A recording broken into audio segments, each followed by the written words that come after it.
দীর্ঘ ১৭ বছর পর আওয়ামী লীগের ঘাঁটি হিসাবে পরিচিত গোপালগঞ্জের টুঙ্গিপাড়ায় আজ সোমবার অনুষ্ঠিত হয়েছে টুঙ্গিপাড়া উপজেলা ও পৌর বিএনপির দ্বিবার্ষিক সম্মেলন। জুলাই গণ অভ্যুত্থানের বর্ষপূর্তি উদযাপন উপলক্ষে তথ্য ও সম্প্রচার মন্ত্রণালয় শহীদ সাংবাদিক পরিবারকে সম্মাননা, বিশেষ অনুদান ও উপহার প্রদান করবে। সম্প্রতি মন্ত্রণালয়ের সচিব মাহবুবা ফারজানার সভাপতিত্বে অনুষ্ঠিত সভায় এ সিদ্ধান্ত গৃহীত হয়। রাজধানীর কোতোয়ালি থানার শাওন মুফতি হত্যা মামলায় সাবেক সংসদ সদস্য মমতাজ বেগমকে গ্রেফতার দেখানো হয়েছে।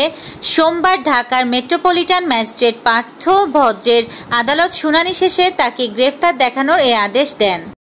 নাগরিক ঐক্যের সভাপতি মাহমুদুর রহমান মান্না বলেছেন, যদি আমরা সাংবিধানিক প্রতিষ্ঠানগুলোকে এখন রক্ষা করতে না পারি, তাহলে গণতন্ত্রকে সুরক্ষিত রাখা সম্ভব হবে না। এনবিআরের আন্দোলনরত কর্মকর্তাদের বিরুদ্ধে দুদকের তদন্ত সম্পর্কে অন্তর্বর্তী সরকারের অর্থ উপদেষ্টা সালাউদ্দিন আহমেদ বলেছেন, দুদকের কার্যক্রমে সরকারের পক্ষ থেকে কোনো হস্তক্ষেপ নেই।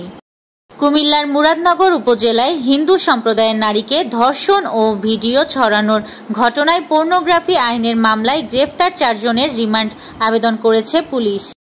২৫০০-এর যৌথ বাহিনী অভিযান চালিয়ে বিপুল পরিমাণ চোরাই মদ সহ শীর্ষ মাদক বিক্রেতা সত্তারকে গ্রেফতার করেছে। এইচএসসি পরীক্ষার জন্য বাসা থেকে বেরিয়ে নিখোঁজ হওয়া শিক্ষার্থী মাহিরা বিনতে মারুফকে সাভার থেকে উদ্ধার করেছে র্যাব। নিষিদ্ধ ঘোষিত প্রাণহা মাছের বিশাল মজুতে ১ বছরের কারাদণ্ড প্রদান করেছে ভ্রাম্যমাণ আদালত। ব্যাংক হলিডে মঙ্গলবার ১ জুলাই।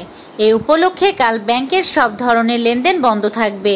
এদিন বন্ধ থাকবে শেয়ার বাজারের লেনদেনও। তবে বাংলাদেশ ব্যাংক সহ সব ব্যাংকের প্রধান কার্যালয় ও গুরুত্বপূর্ণ শাখা খোলা থাকবে। মার্কিন প্রেসিডেন্ট ডোনাল্ড ট্রাম্প এবং ইসরায়েলের প্রধানমন্ত্রী বেনিয়ামিন নেতানিয়াহুর বিরুদ্ধে ফতোয়া জারি করেছেন ইরানের শীর্ষ শিয়া ধর্মীয় নেতা আয়াতুল্লাহ নাসের মাকারেম সিরাজি। তিনি এই দুই নেতাকে আল্লাহর শত্রু বলে আখ্যা দিয়েছেন। সাহায্য নিতে আসা ৬০০ জনকে হত্যা করেছে ইসরায়েল। গাজায় গণহত্যার প্রতিবাদে ইসরায়েলের বিপক্ষে বিশ্বকাপের ম্যাচ ছেড়ে দিল জর্ডান। বিপিএল ট্রফি প্রথম আলো বাংলাদেশ প্রিমিয়ার লিগে নোয়াখালী রয়্যালস নামে ফ্র্যাঞ্চাইজি নিতে আগ্রহ প্রকাশ করেছে সায়ান গ্লোবালস নামে একটি প্রতিষ্ঠান। বিপিএলের আগামী আসরে দল নিতে চায় তারা। এই ছিল আজকের শীর্ষ সংবাদ। ছিলাম আমি ইয়াসমিন আক্তার, সুরমা টিভি 24।